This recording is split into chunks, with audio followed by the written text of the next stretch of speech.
They have a vested interest in you shopping because that's how their career works. And when they go downtown, they go get their nails done and they buy coffee and they vlog the whole thing. Their trip downtown, they're going to the nail salon, getting a coffee. Business expense. Business expense. Okay, so today's video. Today, we are talking about influencing as a business. So when you're watching content online, right? You're watching the fridge restocks, you're watching the planner spreads, you're watching the clothing hauls or the makeup try-ons or whatever it is you're watching. It's so easy to not think about how this is a business. I mean, we're trying to get entertainment. We're trying to, watch stuff for fun. We don't want to be having a critical discourse about everything that we're watching every moment of the day. So I just think it's super easy to forget that content creation and influencing is a business. And we're not saying job, because I think calling this a job undermines that this is a business. We're going to talk about this concept today, the influencer as a business, and ultimately how businesses are around for the sole purpose of making money. Let's first consider the job of an influencer. I think it's important in this case to define our terms because that impacts you as a viewer. In my opinion, there's a bit of a distinction between content creator and influencer.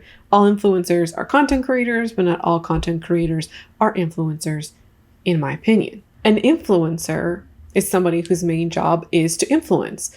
They're somebody who sways your opinions, your purchasing decisions, and your behavior. Somebody might not do all three, but they very well could. An opinion also doesn't have to be something big and kind of macro level like your political opinion, but they can also sway your opinions on concepts, beliefs, and ideas. And we talk about on this channel something like overconsumption. Self-care is shopping. Shopping is self-care. Or something like blurring distinctions between needs and wants.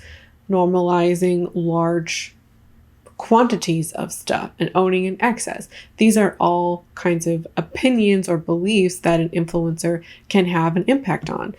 And that could be positive and it could be negative. And I don't make this distinction to say that content creators have no influence. I just believe that influencers have a particular kind of influence and that the influencing, the swaying of the opinion and the behavior is the primary portion of their job. And arguably as well, I think for an influencer to influence, their niche is going to have to be around consumer products. I think about somebody like Dr. Mike, who has 12 million subscribers here on YouTube, and he's somebody who can sway your opinion, but medically, and I would like to say hopefully for the best, that's a different kind of influence than somebody who reviews clothes or makeup or electronics.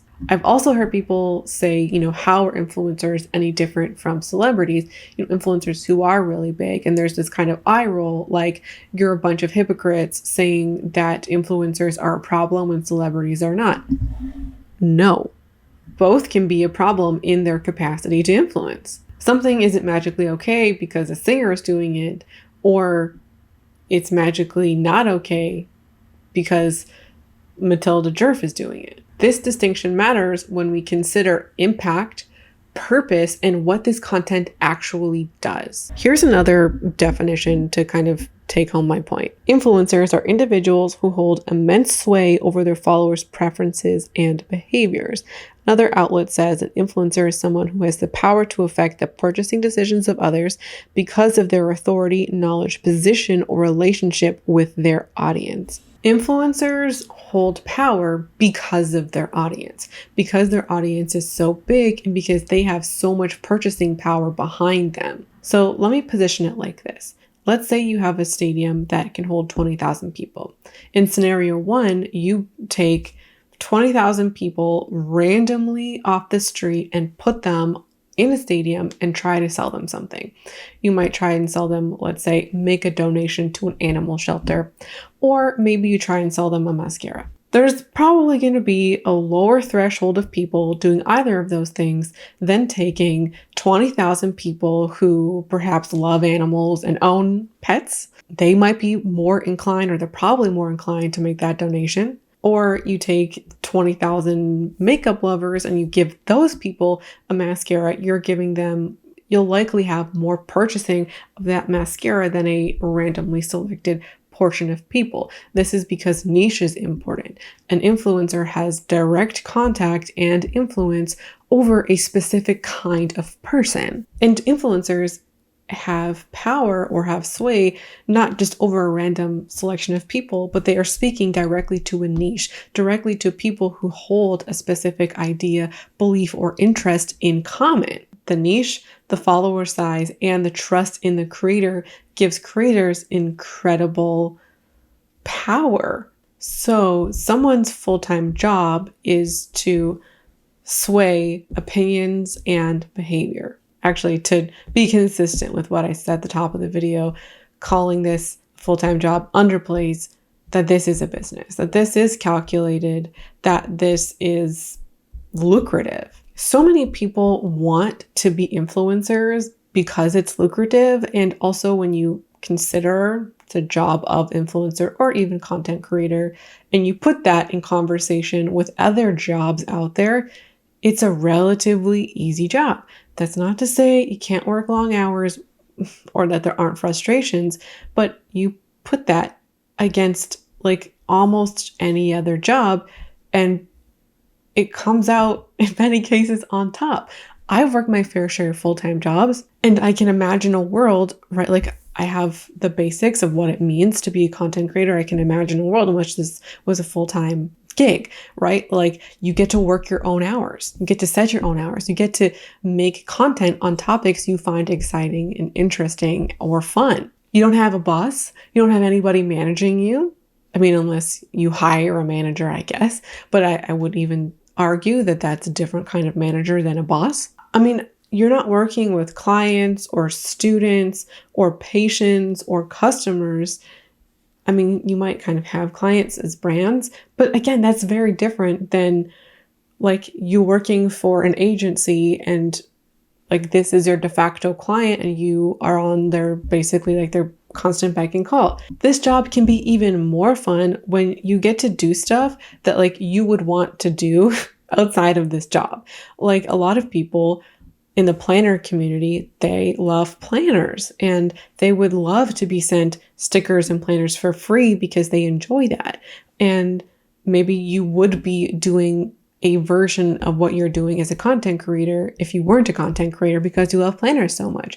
Now you get paid to do it. You get paid to try new makeup or new clothes, things that interest you outside of your business. You get to try things that you are personally interested in and you get paid to do it. You make money off of doing it. Losing this job would mean losing this income. And content creators and influencers are making income in a very cushy way and in a way that makes more money than so many jobs out there and offering flexibility that most people could never dream of. And so the influencer, just like I'm saying this to, like, I want this to sink in. The influencer is a business. And the primary way this business operates, the primary way that they are making money is to sway your opinions, to sway how you shop.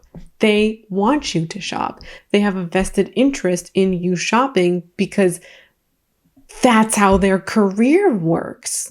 We can lose sight of this because it doesn't feel the same as a regular business. In some ways, you don't feel like you're making them money because you're not handing over a $20 bill to them or swiping your credit card in the same way like you would if you were going to the grocery store or, paying somebody for a service, like getting your hair done. Like you're not physically going up to the machine and swiping it or like entering in your credit card information on the website. And if you buy things that a YouTuber recommends, you're not doing it on their YouTube page. I mean, there's a little bit of a kind of a caveat to that with TikTok Shop kind of being a thing that it is. So you are getting more of that. TikTok Shop doesn't exist around the world either. So a lot of how the influencer makes money, I mean, yes, it's through AdSense, but there's also, or, if you're on Instagram or TikTok, there's the kind of like the partner programs, whatever they're called in their respective websites. But in many cases, it's the ads that are the more lucrative part of it and how much folks can charge for ads. There's also the affiliate links. Affiliate links can make people wild amount of money. And so they have a vested interest in getting you to buy what they recommend and creating content that is designed to get you to buy things. And yes, you can say, well, this is how most businesses work. Most businesses benefit from you buying stuff, and they're not creating products or services out of the goodness of their heart. That's true. Maybelline creates an ad for a lipstick, and they do that with a vested interest. They want you to buy the lipstick. The difference is that Maybelline doesn't go by the name of a person and make their entire brand a person. Maybelline doesn't take you into their home, into their car, meet their boyfriend or their fiance or their kids. Maybelline doesn't take you into their fridge, into their skincare routine, into their shower, or share their opinions on life. Even though companies try to create brand identities and brand voices, it is not nearly as strong or possible as doing those things with somebody who does have a real life identity and a real life voice. All of this, coming back to creators here, all of this shapes the content that a creator makes. It shapes how they make content, why they make content, and the energy that they bring to the content itself. If an influencer, let's say, is making content about new launches for spring, and they come onto that video and they talk about these products with so much excitement, that can rub off on you, and you can be excited about these products and want to buy them even more. Or maybe these products weren't even on your radar, and now the influencer has drummed up excitement about it. Sometimes subscribers notice this. They notice that influencers are always excited, that they never say anything bad about brands, or their reviews aren't that critical. I've been watching a lot of restocking videos online recently, and I think this genre of video really speaks to a lot of the concepts that I've been talking about today. So these restocking videos are, I'm sure you've seen them, right? Like somebody who is restocking their fridge, their pantry, their laundry supplies, that kind of stuff. And they're ASMR, they're, fun to watch, aesthetically pleasing, those kinds of things. These kinds of videos make the concept of restocking aesthetic and appealing to the viewer. People think, I would like my home to look like that, my fridge to look like that. Maybe I can get organized like this. Perhaps you don't go out and buy all the products that they recommend, or even this kind of container, but you could be inspired to go to like TJ Maxx or Marshall's, buy some clear containers, maybe go on Temu and buy something cheaper than what they recommended. But these videos can entice people to, aestheticize their home and kind of restock and do a version of that. These restock videos, sure, they're entertaining, but they are made with the intention to get you to purchase things. Many of these videos will have the links to the products in the description. It can look a little bit different depending on the platform, usually affiliate links. Maybe they'll restock as many items as possible, so you'll have 50 products listed to you or available to you, or 100 products available to you. And, even if you buy a fraction of those items, or maybe 2 of those items, to give themselves the greatest chance of you buying something from the video. If I show you more, there's a greater chance of buy something. The aesthetics and the entertainment are the way that they facilitate the link click. It's not the other way around. This video isn't about the restock, it's about the link click. And the influencer making this video doesn't actually live this kind of life. They don't go work a job, then go to the grocery store, come home and restock their fridge. Their work day is restocking their fridge. So not only are they monetizing the content that you're seeing, their job that day was to restock their fridge. You are going to be restocking your fridge after your day is done or after you get home from your job. The same goes for videos like the coolest products on Amazon or products to organize your bathroom. These videos are made to keep the affiliate links fresh, to keep them kind of going and always having something for their audience to click and to be interested in. It's not really in their best interest to recycle the same products and to showcase the exact same products over and over again, because there's a greater and greater chance that their audience has already clicked on it already. And if they show new products and new exciting things, then they get to entice their audience with new items and get them to click on those items. The point that I'm trying to make is that this content is made with the deliberate intention to get you to buy things and creating kind of the best mix or style of content to get you to buy something. And this content is made because it's best for their bottom line, because it makes them money, not necessarily because it's best for the viewer. I am not knocking the desire to make money online or even the concept of being an online content creator. I think many channels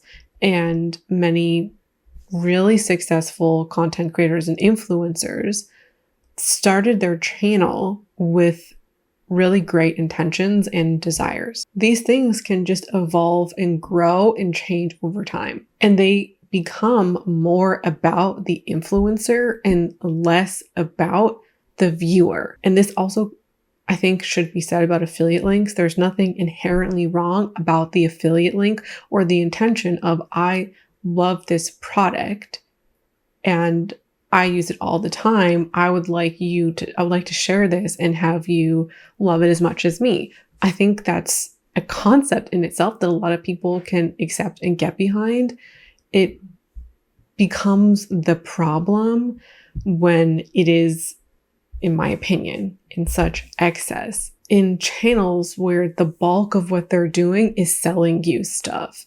And selling you stuff can be ads. It can be the affiliate links. It can be creating TikTok or YouTube content that's really a guise for sales. So let me talk about the business component more explicitly now, because I think that this is going to add another layer of nuance that may just help you kind of see a bit of what I'm talking about and see how this being a business drives choices, but also creates extra incentive for a creator to create. As a content creator or an influencer, you become a business the moment you make $1 online. You do not have to have an LLC, be incorporated, or like have a tax number. It's the moment you start making money online and something on YouTube. Like, there are certain criteria in order to become monetized, but there's also criteria in order which you are paid out. So you're not going to get paid in many platforms like $5.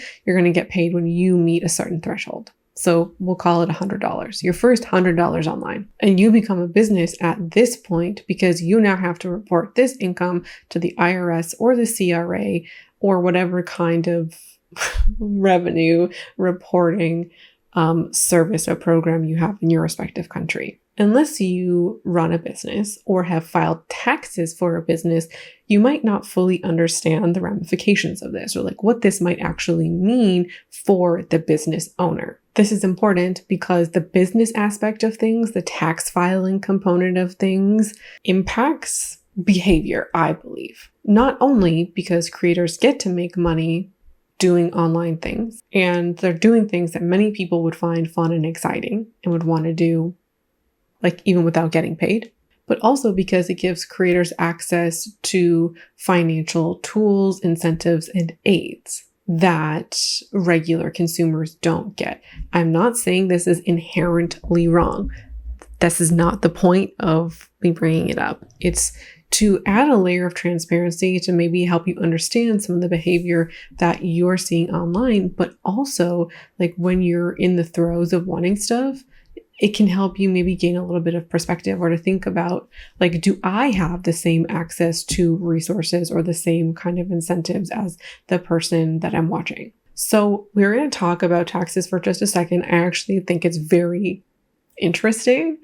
I don't think it's boring, and I hope it will, shed some light. I live in Canada, and although like the concept of like the tax write-off is the same in Canada and the US, what kind of qualifies as a business expense and a tax write-off is different, and there are like different specificities for each country. As a business owner, you can write off expenses that you use for your business. The IRS explicitly stipulates that these expenses must be ordinary and necessary. It's a direct quote. Like, the concept of the business expense is fairly self-explanatory. These are things that you would need in order to operate business or facilitate making money. The concept of the tax write-off, there's that really famous clip from Schitt's Creek about, the tax write-off. That's a write-off. That's a write-off? Yeah. Do you even know what a write-off is? Yeah. It's when you buy something for your business and the government pays you back for it. Oh. And so let's just clarify that for a second here. A tax write-off is when you deduct the amount of money that you've spent on your business from your total taxable income. Again, there's like thresholds and stipulations, maybe even like how much, depending on where you live and how much you've made and how much you spend. But like, that's the general concept. So what a tax write-off does is it reduces your taxable income.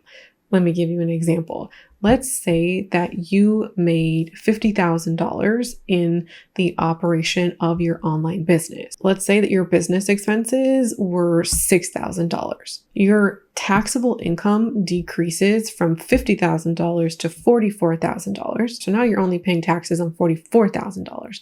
This also can change your tax bracket. So in the US, $50,000 is 22%, I believe, and then $44,000 is 12%. So not only do you have less taxable income, but now you've made enough of a dent in order to have a lower tax bracket. The amount of taxes you're paying are now almost in half. And full disclosure, I make money online. I file taxes under a business or, for business purposes. I also feel like I made this sound so shady. Sometimes it is. Not only do I pay taxes, but I also claim the money that I make from YouTube to the CRA. But I also do tax write-offs and claim business expenses because I do incur costs of running this channel. And over the course of this channel, I have claimed things like the camera that I'm filming on, my mic, editing equipment, or editing software. And normally when you think of a business expense, you're probably thinking about things like I just mentioned, tools, electronic or equipment to facilitate your business, perhaps even kind of more like office supplies like paper and toner and a printer, maybe like an office itself, electricity, Wi-Fi, that kind of thing. However, when we talk about content creators and influencers making money online, the kind of things that they would need in order to make their content, murkies the water a little bit. And I think that there are a lot of things that can be claimed as business expenses for better or worse. And if you show something online, if you use something in your video, you can claim it as a business expense. So if you show something online and there's an argument that this thing has facilitated you making money, or you've made money off this thing, then it can be claimed as a business expense. The CRA and the IRS also have kind of examples of things that qualify, which would be things like food and meals. I think on the Canadian example, there's some entertainment. There's also transportation and parking. Parking was one that's on the Canadian form. Yes, travel expenses, the cost of operating a car. There's very specific details on the car one. And just think about that. You make money online from hauling stuff, from trying new makeup, business expense, baby. And there are content creators who have been open about that the makeup that they buy and haul and show on their channel are business expenses. I also believe that there are folks who expense beauty treatments like nail treatments and some hair stuff. I haven't heard anybody talk about like Botox or fillers or anything like that as a business expense. I mean, could there be somebody doing it? I don't know. I'm not trying to claim that those things are being labeled as business expenses, but I think other treatments, particularly nails, because of how vocal some people have been about how important they feel like having nice manicured nails are to their job. Where I live, you can also get a GST or HST rebate, which is like basically sales tax. So let me give you an example. Let's say, for argument's sake, I did an $800 clothing haul. With tax, it's $904. I could get a tax rebate on the $104, and then I can claim that as a business expense. Just think about the implications of that. Let me give you a couple of examples. Somebody, let's say they take a train downtown, or maybe they drive downtown. And when they go downtown, they go get their nails done and they buy a coffee and they vlog the whole thing. Their trip downtown, they're going to the nail salon, getting a coffee. Business expense. Business expense. Who's gonna know? You know, like, unless you get audited. And dude, between 2015 and like 2021, I was audited 3 times. Of course, everything was up and up and I didn't have business expenses at that time. But I've heard that in America, it's really rare to be audited. In Canada, it's not rare to be audited. So we got to have our books up and up. I just feel like with some of this stuff, if there's an argument to be made for it, you could claim it. And if you get audited, then there's like, yeah, I showed my matcha latte and I made money off of it online. Influencers who go on vacations and trips and they vlog it, business expense. Their flight, their hotels, their meals. That's like if it's not being comped. Domestic travel is deductible when most of the trip is spent on business. And international travel is deductible when just 25% of the trip is spent on business-related activity. Meals are on there. Travel expenses are on there. I don't think the average viewer fully realizes the extent in which things can be business expenses. The person is making money off this content, but they're also getting money back in the pursuit of this content. You don't get to claim your flight to Hawaii and your stay there as a business expense when you go to Hawaii. Creators have tools at their disposal to recoup money that you don't have, and they're enticing you to do the same things that they are doing or that they are buying, and you don't have the access to the same resources. And creators also have more incentive to do things for the sake of the video. You buy a couple weeks ago, I was talking with the Temu hauls, and I was also talking about creators who are buying the influencer overhyped products, business expenses. They're like, if it doesn't work out and they also can't return it, it's a business expense. You're just not in the same boat as the influencer. Influencers tend to have more wealth. I mean, the bigger they are, the more likely they are wealthy. They're getting things in PR, so those aren't expenses that they have. And then when they do want to go buy stuff, they can claim it as business expenses. We truly don't fully understand what is happening behind the scenes. We don't see a lot. And so when we role model these kinds of behaviors, or when we see these people's lives as goals or aesthetic, we do not have the same access to resources as they do. When you buy stuff at Sephora, you're not thinking about business expenses or tax brackets. When you consider channels that do a lot of hauls and trials, you can see how this can add up. You don't get paid money to restock your fridge. You don't own the affiliate commissions of sharing products for restocking your fridge. You don't get the tax write-offs for buying the products to restock your fridge in the first place. And you also don't get the tax or the tax rebates for the products that you bought to restock your fridge. Influencers use their branding and their platform to build trust with their audience. And they need videos that aren't just selling you stuff in order to build that trust, so they can then go and sell you stuff and then you trust it. They use their trust and credibility for their own gain. And they can do the same with FOMO too. Sure, this is not every influencer, and I'm not here to say how dare people make money online, or that every person who makes money online is shitty or like takes advantage of business expenses. The goal of this video is to show you that influencing is a real and true business. The videos that you see them make is for their benefit, and so they can make money online. And they have so much at their disposal, whether that's time, money, or resources, that their average viewer just does not have. I think it's important to keep this in mind when we're watching videos that make us want to buy stuff, when they have a vested interest in making us want to buy things. And I think it's important to keep in mind that a viewer and an influencer are not having the same experiences shopping or buying things. I'm not trying to gatekeep or dictate what you watch. I am, however, trying to put some information in your head to consider when you watch this content. Anyway, that's the video. I hope that you learned something, or at the very least, this was entertaining to watch. I would love to hear your perspective on this as well. So thanks so much for watching and hanging out with me today. Please subscribe if you enjoyed this kind of content. If you want to hear more commentary and analysis on influencer culture, conscious consumption, overconsumption, I would love to have you here. Thanks for watching. Bye.